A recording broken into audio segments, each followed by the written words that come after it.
Jose K Mani പോലും പ്രയാസപ്പെടുന്ന ഒരു സന്ദർഭമാണെന്ന് വിലയിരുത്തപ്പെടുന്നുണ്ട്. അപ്പോൾ അവിടെ ഷോൺ കാണുന്ന സ്വപ്നത്തിന്റെ ഒരു പ്രസക്തി എന്താ? ആരാ പറഞ്ഞു ഷോൺ ജയിക്കാൻ സാധ്യതയുള്ളൂ? PC George. PC ജോർജ് അല്ലേ? അത് നമ്മൾ കാണണം. ഇത് പിന്നെ ഷോൺ ജോർജ് ജയിക്കാൻ സാധ്യതയുണ്ട് എന്ന് പറയുന്ന ആളുടെ ചരിത്രം എന്താണെന്നുള്ളത് നമുക്കറിയാലോ. അപ്പം അതുകൊണ്ട് നമ്മളതിൽ എനിക്ക് തോന്നുന്നത് ഞാൻ പറഞ്ഞത് മോദി അവിടെ കൊണ്ടുവരുന്നതൊക്കെ അവർക്ക് ആ ഒരു പ്രതീക്ഷ, മോദി വരുന്നു എന്നുള്ള ഒരു സാഹചര്യം അതിനകത്തുണ്ട്. പ്രതീക്ഷയല്ല, അത് പ്രതീക്ഷയെക്കാളുപരി ഞാൻ വിചാരിക്കുന്നത് വരുംകാലത്തെ കുറിച്ച് വിത്തിട്ട് വയ്ക്കുക എന്നുള്ളതാണ് എന്നാണ് ഞാൻ കാണുന്നത്. വർഗീയതയുടെ വിത്തുകൾ എത്രത്തോളം പിന്നെ അവിടെ വിതയ്ക്കാൻ കഴിയുമോ അതെല്ലാം ഭാവിയിൽ കൊയ്യാൻ കഴിയും എന്നുള്ള നിലയിലാണ് അവിടുത്തെ പ്രവർത്തനങ്ങളെന്ന് നമ്മൾ ആലോചിക്കണം.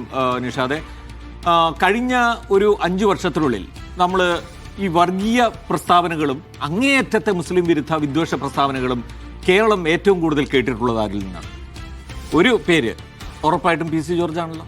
ആ PC ജോർജിനെ എല്ലാ കാലത്തും കൊണ്ടു നടന്നിട്ടുള്ള, അതിനെല്ലാം പിന്തുണ കൊടുത്തിട്ടുള്ള ആളാണ് അദ്ദേഹത്തിൻ്റെ മകനായ ഷോൺ ജോർജ്. ഇവർക്ക് അവിടെ പിന്നെ വീടുകളിൽ കയറാൻ കഴിയുന്നില്ല എന്ന് പറഞ്ഞു വരുന്ന നിലവിളിക്കുകയാണ്. ഞങ്ങൾക്ക് അവിടെ അങ്ങോട്ട് കയറാൻ പോലും പറ്റുന്നില്ല, ഞങ്ങളെ പലരും അവിടുന്ന് തഴയുന്നു, ഞങ്ങളെ അവഗണിക്കുന്നു, ഞങ്ങളെ പുറന്തള്ളുന്നു എന്നൊക്കെ ഇവർ പറയാം. ഏതാ അന്ന് കൊടുത്തതിനുള്ളതാണ്. കൊല്ലത്തും കിട്ടും എന്ന് പറയുന്ന പോലെ പാലായിലും കിട്ടിത്തുടങ്ങി. അപ്പം കിട്ടിത്തുടങ്ങിയ സാധനം കയ്യിൽ വെക്കുക എന്നുള്ളതല്ലാതെ വേറൊന്നും അവർ ചിന്തിക്കണ്ട. അവർക്കവിടെ അസ്വീകാര്യത വരുന്നുണ്ടെങ്കിൽ അതിന് മുഴുവൻ കാരണം അവർ തന്നെയാണ്. അപ്പോൾ നമ്മൾ കണ്ട അല്ലെങ്കിൽ ഈ കാലഘട്ടത്തിൽ മുഴുവൻ പിന്നെ വർഗീയ പ്രസ്താവനകളുടെ പേരിൽ ആരെയെങ്കിലും കേരളത്തിൽ അകറ്റി നിർത്തണമെന്ന് നമുക്ക് തോന്നുന്നുണ്ടെങ്കിൽ അത് കാസയെയാണ്.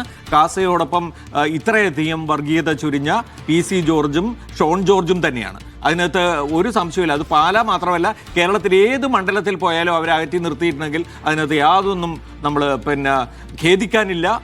അത് വളരെ നല്ല കാര്യമാണെന്ന് പറയേണ്ടി വരും. അത്രയ്ക്ക് ഒരു പിന്നെ അസ്വീകാര്യതയുള്ള ഒരു ഗ്രൂപ്പാണവർ. അത് പിന്നെ പല ഘട്ടങ്ങളിലും കേരളം കണ്ടിട്ടുണ്ട്.